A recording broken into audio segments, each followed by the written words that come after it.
Patrick Surtain joining us. Thank you so much for being here.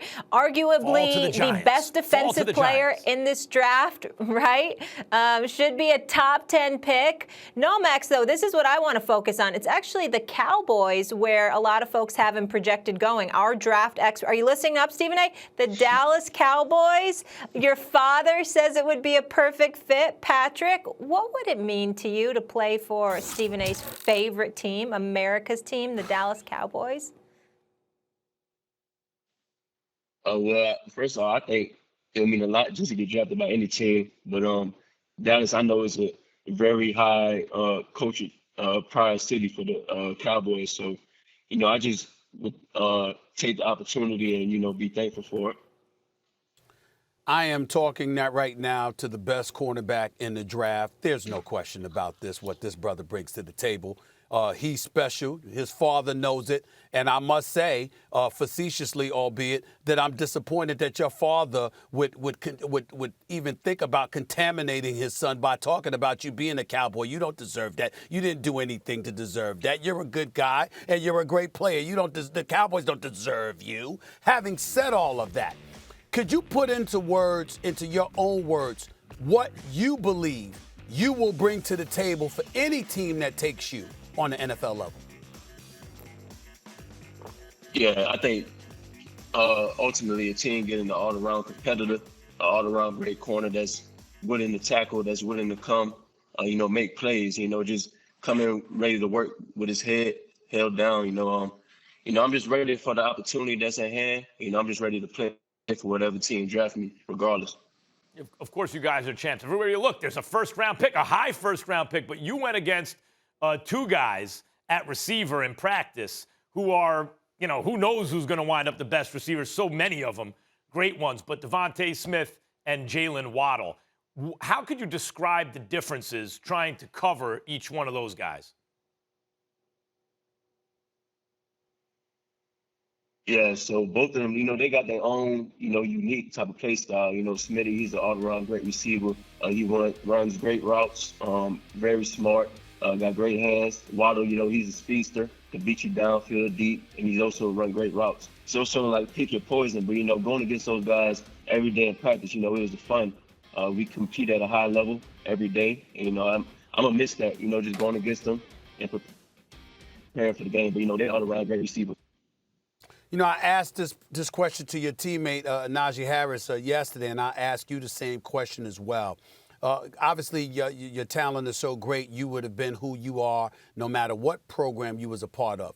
But being a part of Alabama, one would surmise, based on the number of first-round picks that come out of the daggone program, playing for Nick Saban, there's something special that comes along with it. What do you think being at Alabama does for you on the next level? What do you think coming from Alabama will do for you on the next level that most folks can't say coming from their respective programs?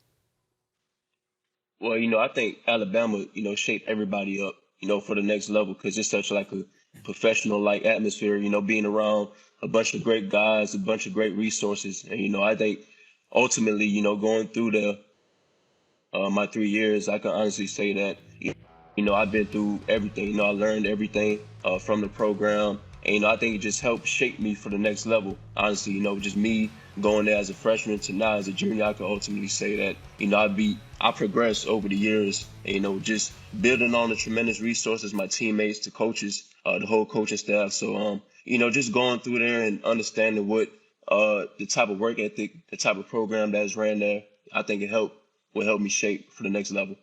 So you talked about the difference between DeVonta Smith and Jaylen Waddle, pick your poison, and the kind of high-level competition in practice. When you look at the next level, when you look at the NFL, who's the one dude? There are a lot of them, but the one dude who you're like, ooh, I want to match up with that guy. Then I know that dude is the best. That's the dude I want. Who is it? Shoot, it's a lot of great receivers, but ultimately I always wanted to go against Julio Jones. I think, he's been, in the league for the longest. He's been through everything. He's been consistently one of the best receivers in the league, and I want to live up to that challenge and go against him. You've been in Alabama the last 3 years, and in this draft, I mean, I saw DeVonta Smith, and I just think this brother's all world. Make no mistake about it. He's something special.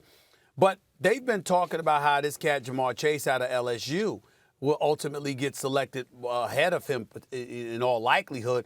And he didn't even play last year. Obviously, he elected to sit out.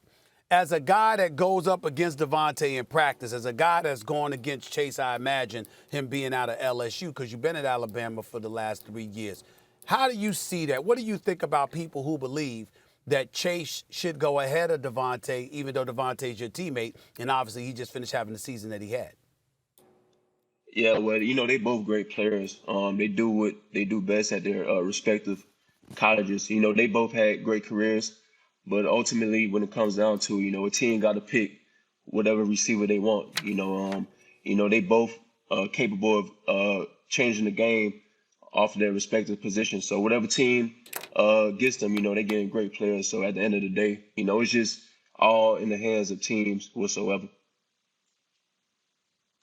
All right, we talked a lot about your pedigree with Alabama. I'd be remiss if I didn't mention that your father, Patrick Sr., an all-pro cornerback in the NFL himself. So just want to mention that. Patrick, thank you so much for being with us. We'll see you Thursday, so fresh and so clean.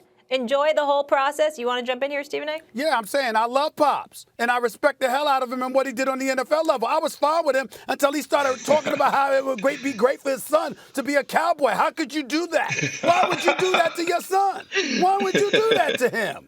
That's what I'm wondering about. Fall to 11. I got to talk to Pops about that. I really do. I might give Pops a call. I might have to talk to him about that. I really might. Yeah, give him a call. Yeah. Give him a call. See what you think about it. You deserve better. Thanks for watching ESPN on YouTube. For live streaming, sports, and premium content, subscribe to ESPN+.